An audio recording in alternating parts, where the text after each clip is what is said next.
Welcome to Executive Checkpoint, the live podcast for security professionals. Each week, we explore industry trends, challenges, and insights with leading experts. This is your insider access to the minds driving change in our industry.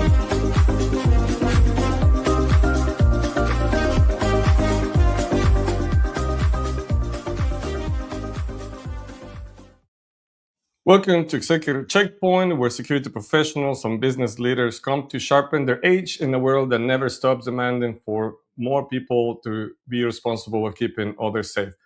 I'm your host, Tino Urbina, and today my guest didn't just reach out to the stars, he got to them.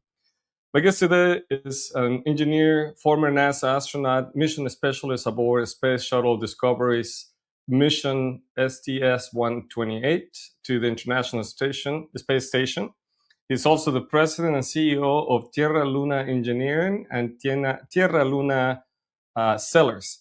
His story from fields of California, being the son of an immigrant farmworker, to traveling 5.7 million miles in orbit, became a 2023 Amazon Prime film, A Million Miles Away, starring Michael Peña. He's University of California, Reagan, a sought-after keynote speaker on leadership, perseverance, and high-performance teams, and someone whose life and career offers lessons that go far beyond our space. Jose, thank you so much for having you. Thanks for coming over to the show. I'm excited to have this conversation. How are you? I'm doing great, Dino. Thank you very much for the invitation. Happy to be here with you guys and share my perspective in terms of how it was I became an engineer, where I came from, and where I'm going, because we always got to keep moving forward.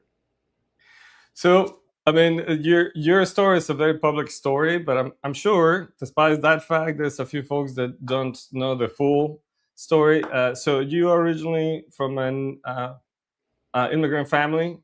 What did we start there? What was that? Yeah. Well, my story begins well before I'm even born. My parents, my father in particular, came as a 15-year-old and quickly adapted a routine where he would go to 3 different stops in California, starting in Southern California, then Central, then Northern, following the harvest of the crops for 9 months.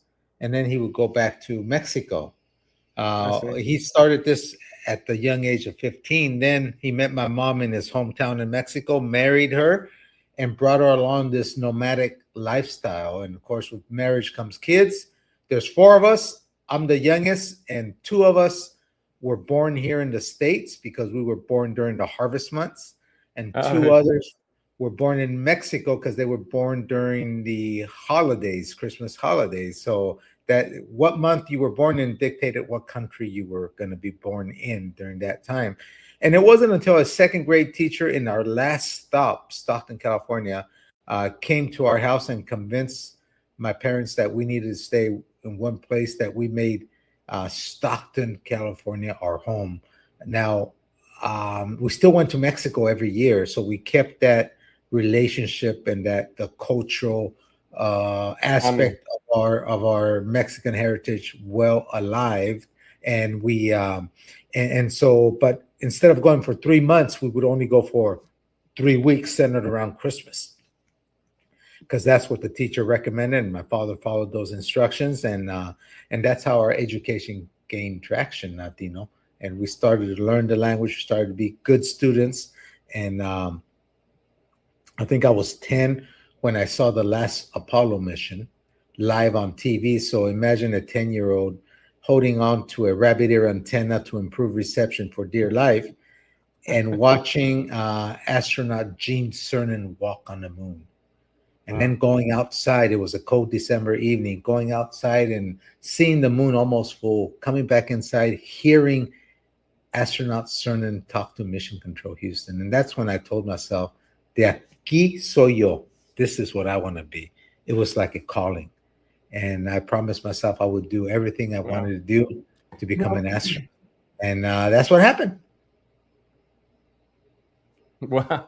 Well, there's something about the resilience and discipline that is either, because it's not a want to, so you have to, right? growing up in farming community and traveling back and forth. To make money to survive, you have to be disciplined and you have to be resilient to do those things. Do you feel that's part of your DNA that kind of brought you to where you are today, having that ingrained culture, familia, right? Yeah. And finding that discipline. Of course, sounds to me that your teacher discovered also some affinity for math and science, which that definitely does make a big impact. If you have that combination, that's a dangerous combination. Yeah, So and that comes by accident, because you grow up in Spanish, and Spanish is your primary language. And so when you go to school and you go to three different school districts in one school year, there's a lot of interruptions. And the my only refuge was math, because 1 plus 3 is 4 in any language. So right. that's what I understood. So I took an affinity to math because it was the natural. It came natural to me given my language challenges, and it turned out that that was perfect because I needed to get a STEM career going if I was going to become an astronaut, and so I had that natural tendency to excel in math and science. It's got to be interesting to have that idea of yourself at such an early age and just know that you're going to do something. I'm sure there were a few folks around you, and I think most people can appreciate this, where Yeah, you have a dream so big that the environment around you is like, settle yeah, down. yeah, parents have a lot to do with it, and this is why I always like to give. I give motivational conferences, and when I talk to the parents, I'm first generation. My mom and dad only have a third grade elementary school education, but Right. I always tell people, you guys worry about. You hear about the cost of an college education, how many thousands of dollars, and all that, and you worry about it in I tell people, I said, don't do that. I said, don't do that, because then they're gonna think that you don't want them to go to college. I said the best thing you can do is do what my parents did. My mom, she always set the expectation. She never said when you go to. I hope you go to college. I hope this. I hope that. She said when you go to college. Right. She was one that when we came home, hacía tortillas and frijolitos, arroz, and we would gather around the kitchen table because we were hungry. We would get a snack, but then she wouldn't let us get up until we finished our homework. She was Right. the one that when we went to the bank after working in the fields, muddy and crusty and all that, she would point to the bank manager in a nice suit and tie. We're in a very nice, cool environment in the Bank of America. And she says, "What do you see over there?" And I said, "Well, I see a man with a suit and tie." And she said, "No, I see you." I said, Mm. she said, "Look at your hands." And of course, they're all dirty. She says, "You work with that, your body's going to break down." She says, "You work with this, you're going to be able to work in a place like this." So, what do you want to do? And I said, "Well, I guess I have to stay in school." So, but I think the big clincher was when I told my dad I wanted to be an astronaut. Again, a Mm. man only with third grade education. He said, "You want to do this, follow this simple 5 ingredient recipe." He said, "Determine your purpose in life, recognize how far you are from that goal, draw yourself a roadmap so you know how to get there, prepare yourself according to the challenge, y échale ganas." You gotta be a hard worker, a work ethic second to none. And since you do that, you can become whatever you want, Mijo. He said education is the great equalizer. Right. And when he said that, I said, wow, I'm going to be an astronaut. Because my dad, when a parent empowers a 10-year-old kid, you buy the idea. You say, hey, my dad says I could be it. I'm going to be it. And I never looked back. Never did I realize how hard it was going to be. And this is why I always add the sixth ingredient of my dad's recipe. That's my own ingredient. It's perseverance. Because I'm here to tell And you that NASA didn't reject me once or twice or 3 times. I got rejected 11 times. It wasn't until the 12th time that I finally got invited to be part of the 19th class of NASA astronauts. Wow. Perseverance is grit, is discipline, is a combination of many factors. What is admirable is your dad and his perspective in life, from especially when you account for other families that have everything, and they have parents have the education, and yet they find ways to limit their own kids, maybe not on purpose, but that reflection, I feel sometimes, than having that immigrant background gives you the ability to grow somewhere in between two spaces, right? What everybody expects of you, or what you're going to get, and where you are. That's the in between. Then it forces, like, you have to figure it out, right? So your dad was right on that. So when you went to get your degree in electrical engineering, first generation student, and actually landed in Lawrence Livermore National Laboratory. How was that environment? What you learned in that new out of the field into the corporate side of things? Well, it was great because, first of all, it's near Stockton, so I was able to stay home and help my parents financially. And I would drive to California about a day.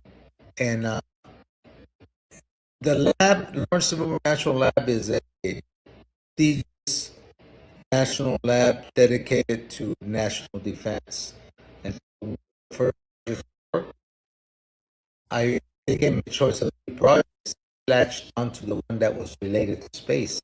It was building an X-ray laser that was going to be as a defense shield against first attack. And I could care less about the laser. I just knew we were sending hardware into space. I figured this is my opportunity to get experience with flight hardware. And so that's why I took that. So yeah, that lab prepared me for a career in aerospace. I started off working in what was called the X-ray laser, related that was going to be. Wow. And so the transition from there to NASA, obviously, you apply over, is this 11 years of applying? Over a 16-year period. I worked 16 at the years. lab. Wow. So it was over a 16-year period, 11 rejections. And it wasn't until the 12th time I was still working for the lab when I finally got the call to the class of NASA astronauts. Wow. Because I'm not sure if it's my audio, but I'm having some issues on your audio. Could you hear me correctly? I can't. Okay. Yeah, I don't know if it's an air conditioning unit, or I can hear every other word. I don't know if that's let me see if I can correct that. All right. Now you're on mute. Okay, how's that now? Better. Can you hear me? Okay. Yeah, I can hear you now. Okay. Yeah, then all right, perfect. So I didn't want to miss. I missed the last answer. I'm trying to guess. I don't know if you saw my face. I'm like, I'm not sure. But we were talking about the lab and that transition. So NASA 16 tries. So in between that, you were part of the Lawrence National Laboratory, right? Right. It was 11 tries over a 16-year period that I worked Wow. at Lawrence Livermore Lab, and because NASA doesn't select an astronaut class every year, sometimes they'll skip a year or two, I see. and so it was That over a makes sense. 16-year period, and yeah, I mean, I worked on 3 major projects during that time at the lab to so that I can keep applying and hopefully get selected, and sure enough, it happened. So you learned to fly. You're a pilot. Yeah. Yeah, I mean that's what no one likes rejections, and when I had my 6th rejection, I was ready to give up. My wife convinced me and said, look, you shouldn't give up because you're always going to have that little worm of curiosity inside of you. What if? Well, what if? And Yeah. and that's not going to sit well with you throughout life. So she said, you need to take this to the end. And when she left, she said something that stuck to my mind. I said, what do, she said, I don't know what they have, meaning the people that got selected, that you don't have. Right. And when she walked away, I said, I can't answer that question either. I don't know either, so I better find out. I was so busy with meeting the minimum requirements NASA put forth, but I never bothered to compare myself with the people I want to be like. And that's Right. a good exercise for anyone that aspires to move forward. Compare yourself with the people you want to be like. And in this case, I saw that they all had pilot experience. Ah. So I invested in myself and I became a VFR, IFR pilot, visual flight rules, instrument flight rules. And then I saw that they were all scuba trained, certified. So I got basic certified, advanced certified, scuba rescue, master rated certified. Wow. And then I saw that a lot of them spoke the language of a space partner. And that's when I took a job no one wanted, which took me to Russia, Siberia, as part of the nuclear non-proliferation arena. And in doing so, I worked 5 years there, took 25 trips, had 5 years of Russian language training. So Wow. I kind of did a lot of the things that I saw that NASA astronauts had in terms of attributes. And after I started doing that, that's when NASA got interested in me. And that's when they started interviewing me. Even so, I made there's over 13,000 people that apply. They'll select 100 finalists. From these 100 finalists, they'll interview them, invite them to go to NASA, and they'll select 10 to 15 astronauts. I Right. made the 100 finalists 3 times. Three Wow. times. I was so close I can taste it. Right. And it wasn't until the third time I was in the finalists, 16th year and 12th time applying, that I finally got selected. Wow. And to be there, this is the best of the best of the best. Basically, that's what it really boils down to. I think the perspective sometimes is like rejected 16 times, 16 years. Yes, but you're definitely a very select group of humans, right? Yeah. That get the opportunity to see the planet from a Competition. perspective. The Very few of competition us now. do. The competition now is, there's 18,000 people that apply for 10 to 15 positions. So very, very competitive. Absolutely. And, now going back to your history, August 28th, 2009, Space Shuttle Discovery launches. You're, sitting in that chair. What are you thinking? Well, I'm thinking, how great is this country? I mean, only in America can you be a migrant farm worker living at or near poverty, and then 37 years later, you Wow. got the American flag on your orange launch entry suit. You got your helmet on, you're strapped into the rocket, and you're going to go to space. Be one of less than 600 people out of 8 billion, out of 8 billion people in the Yeah. world. Less than 600 have had the privilege of leaving this world and looking at our world from the outside. So I felt very blessed that I was given the ability, the opportunity, and believe me, it was a lot of hard work involved to be able to be one of those less than 600 individuals.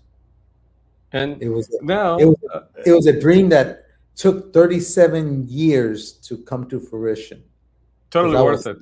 I was 10 years old when the dream was conceived, 47 when I blasted off that August 28th, 2009. Wow. And so now here we are. You're launched into space. I can imagine the feeling of being thrown, with so much power. And I love always the discovery, the shuttle program. I think that was a very elegant way to take astronauts to space and back. 14 days aboard the International Space Station. How was life? How were the teammates? Tell us a little bit Oh, about that, living in yeah. space. Oh, our crewmates were Was you great. There were 7 of us as part of the space shuttle crew. We were the second to last mission to finish construction of the International Space Station, a space station as big as a football field. And here we are, second to last mission to finish construction of the station. And so we spent 14 days up there. We docked to the International Space Station. We unloaded and installed more than 7 tons of equipment, both inside and outside of the space station. And so it was a great mission. You go around the world once every 90 minutes in continuous fashion. And your orbit is different from the rotation of the Earth. So when you come back, you're in a different part of the Earth already. And so it was just nice. We made, I think it was 217 rotations, 5.7 million miles. I wish we had a frequent flyer program with the airlines, but we don't. and technically, you're falling, right? That there's not that you're in orbit. You're technically Yeah, falling. you're in microgravity, so you're falling, except that the curvature of the Earth curves before you fall. Right. And as a matter of fact, to get back to Earth, we slow down so that then the curvature is there and we enter the atmosphere. So, to me, being in space gives you a very unique perspective when it comes to engineering, safety, risk, right? So, for our folks that are in the security space and the risk assessment in space, when things go wrong in space and the International Space Station, there's very few options, although most of them, I imagine, they're practice and, sequence of operations designed specifically for that. But what's NASA's approach to the reduction and layers of preparation for leaders? You prepare a lot. I mean, for a 14-day mission, we prepared 18 months. We did everything we were going to be doing up in space. We practiced here on the ground with our 1G mock-ups, including spacewalks underneath the pool, robotic arm, everything. You practice ad nauseum. And then, of course, the ground control is failing things along the way, so that you train for whatever possible failure happens. You're there, and your systems are such that there's double, triple redundancy of your systems, so that there's workarounds or you can do something else. But the whole key is you are well prepared to engage in the mission you're about to engage in when you blast off into space. So you were there with 7 other astronauts, and how do you build that culture to be reliant on one another and obviously continue to operate in a very stressful environment? What are what's the discipline? What's the program for you guys to work well in those environments? Well, it's very interesting in the sense of that you're there and you depend on each other, right? And Sure. so it becomes kind of like a fraternity of brothers and sisters. It's such a unique experience that when you experience it with them, not just the training, but the actual going up into space, when you experience that with them, it's like you become brothers and sisters for life, because it's such an incredible experience that you remember who you were with and what you were doing and all that. It's kind of like remembering, you're probably not old enough, but remembering where you were when Neil Armstrong landed on, walked on the moon, those type of things. Hey, you're living it. You remember that. Right. So it's incredible. Yeah. So, this is an elite team doing a unique, or well, not even unique, is the only type of job that you can ever do. Then there's no one else in the world that is doing it or capable of doing it. So, but But then, your life story was of a lot of interest. Was there a book of your life story, Yeah, or yeah. Well, after I left NASA, I left NASA after only one flight. A lot of people say, "Well, why did you leave after only one flight? Why didn't you fly more?" Truth of the matter is, when I landed, they announced the retirement of the shuttle fleet, and yeah, and so I knew I wasn't flying on the shuttle anymore because there were four more missions, and they were already assigned because we sure, assign them 18 months in advance because we have to right, train. And so I knew I was going to be there, but they told me, "Don't worry, you speak Russian." So we signed an agreement with the Russians, and for the foreseeable future, they're going to be sending U.S. astronauts to the space station on a Soyuz. mm, And because you speak Russian, you're going to be one of the first ones. And I was excited. I said, "Great, I'm going back pretty soon." But then I looked at the training profile, and when you train on the shuttle, you train at NASA Johnson Space Center, which is in Houston. You live in Houston, so even though you work long hours, you see your family every day. right, You have, for the most part, the weekends with your family, and that was good. Well, when I read the fine print about being assigned to a Russian flight, the training regimen wasn't 18 months, it was 3 years. wow, 80% of that time you're training in Russia.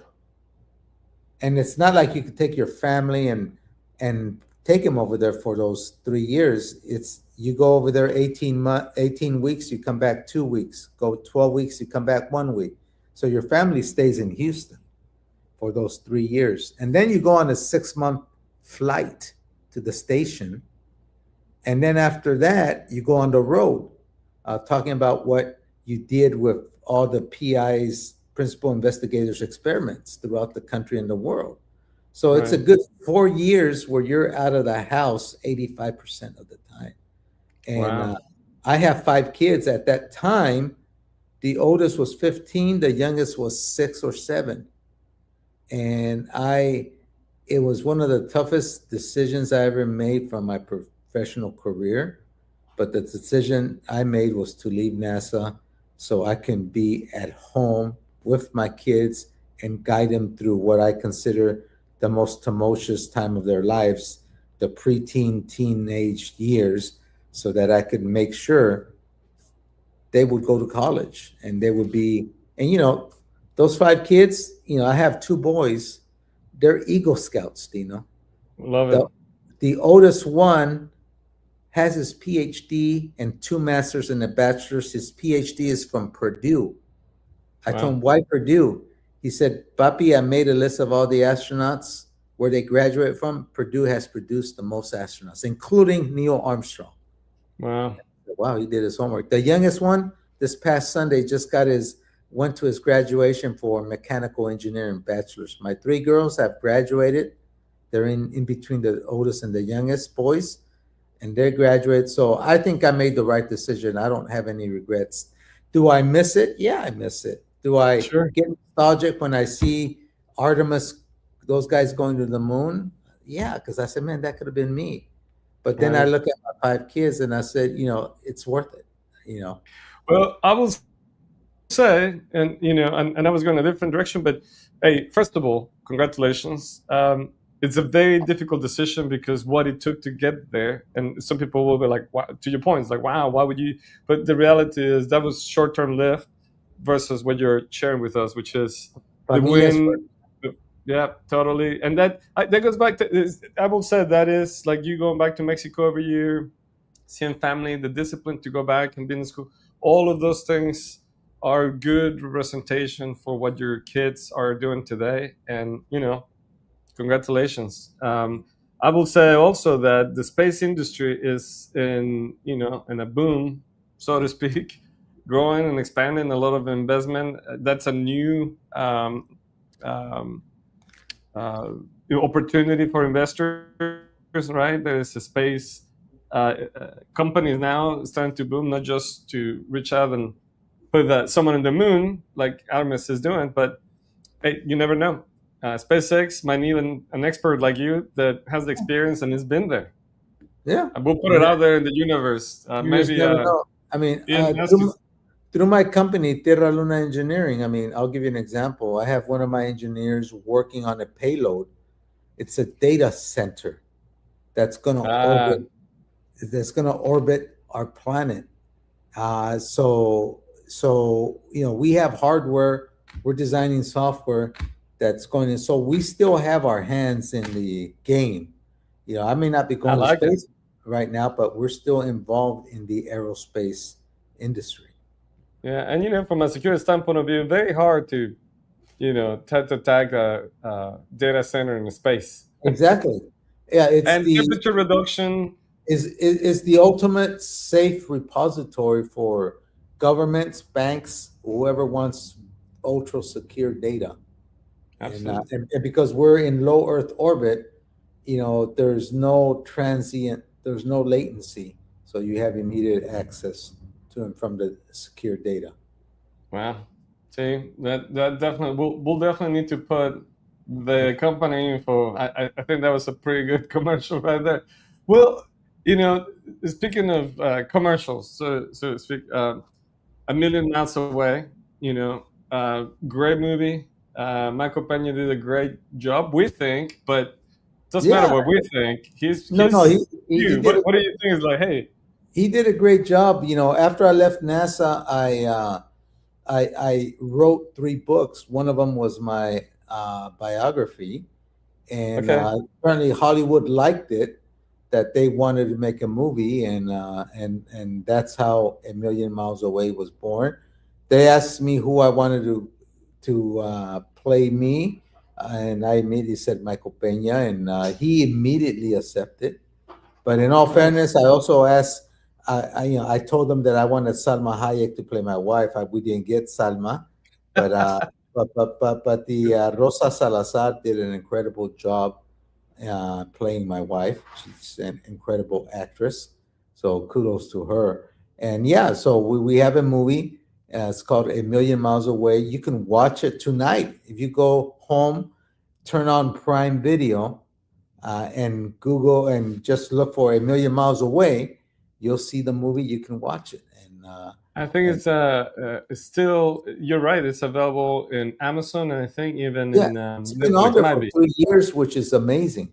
Yeah, It has had an amazing run, and it's still it's a on there. great So story, beginning to end.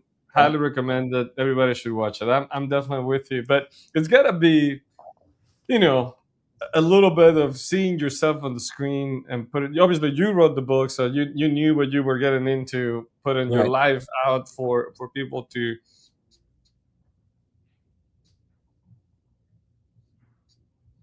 Oh, did you freeze on to me? make a determination. But obviously, there was tragedy, all the above. How does that feel sitting or going through that process of building a movie to be watched for many, and then sitting and watching it? What's the feeling? Are Well, you obviously proud of it? I'm Nervous? very proud of it, but it's a surreal feeling.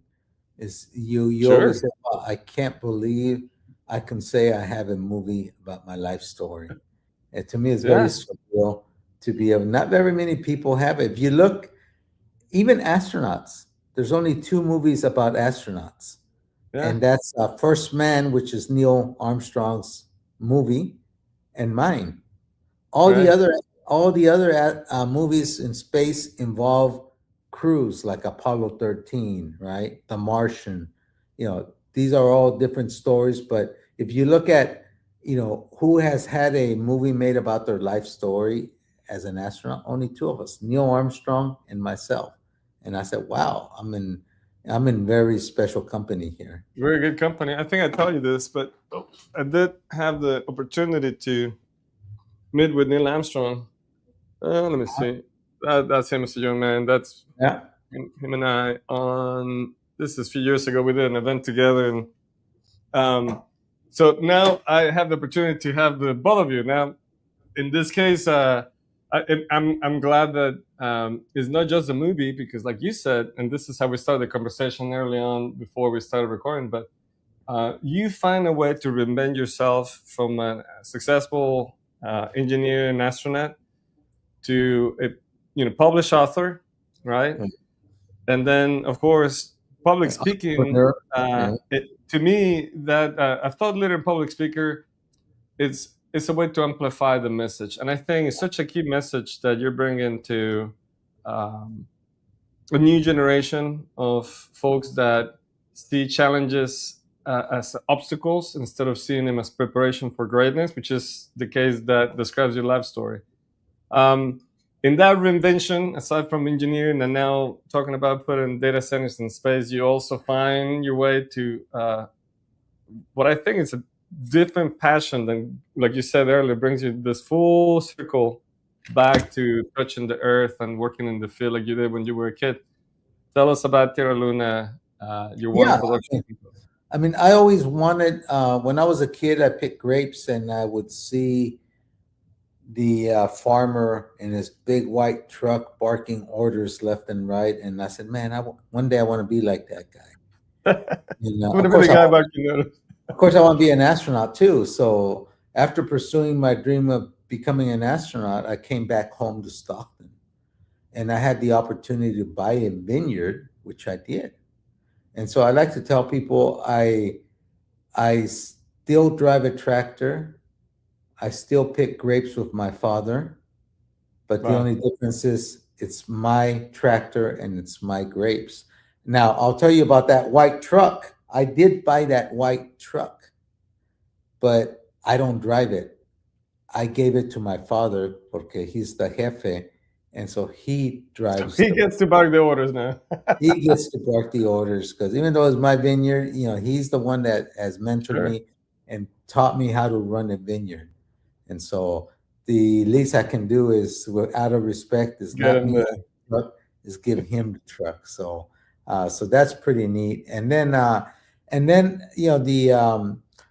winery which we sell the grapes to invited us for open house, and I saw how they made wine. And again, it's chemistry 101, college chemistry.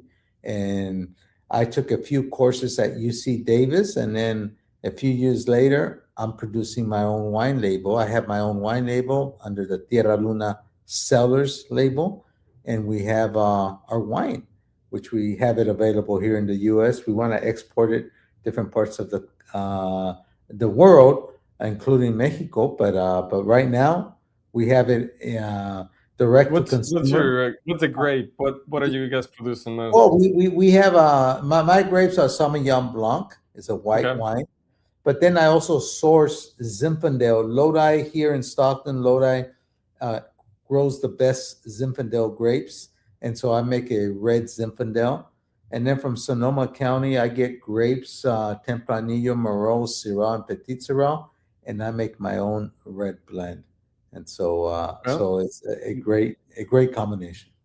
Send me about. I'll soon to try some of them. I love wine. So just go to Terra Luna Cellars, CELLARS.com, and you could become a club member or just order once.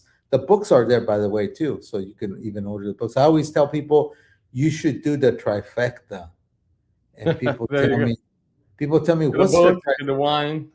Yeah, you have a book in one hand, you have a glass of my wine, Terra Luna Cellars wine, and you're watching A Million Miles Away on Prime Video. Yeah, that's a trifecta. Great, Brandon. José, your story is not really about space. It's about what happens when someone refuses to let the gap between where they are and what they want to be and become permanent. It's a great honor to have you. It's been a very fun conversation. I think we can expand this for another hour, but I know there's things you gotta take care of. Obviously, you're running a business, right?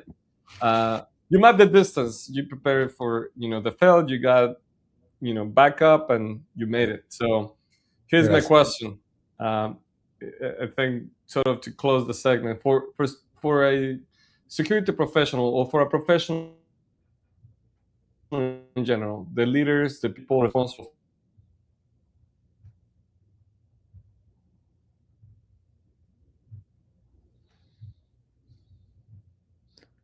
You hung up. I didn't hear you. I'm sorry. Can you repeat it again? So, yeah, sure. So for a professionals listening to us, what will be the one lesson that you feel is the most important that you will want to pass on to the next generation?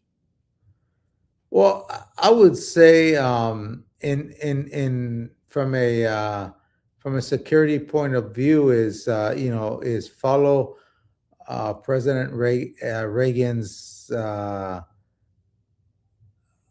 strategy. Trust but verify, right? And Right. it's so important to understand the security breach repercussions if you don't prepare accordingly. And so you should always have double, if not triple, redundancy into your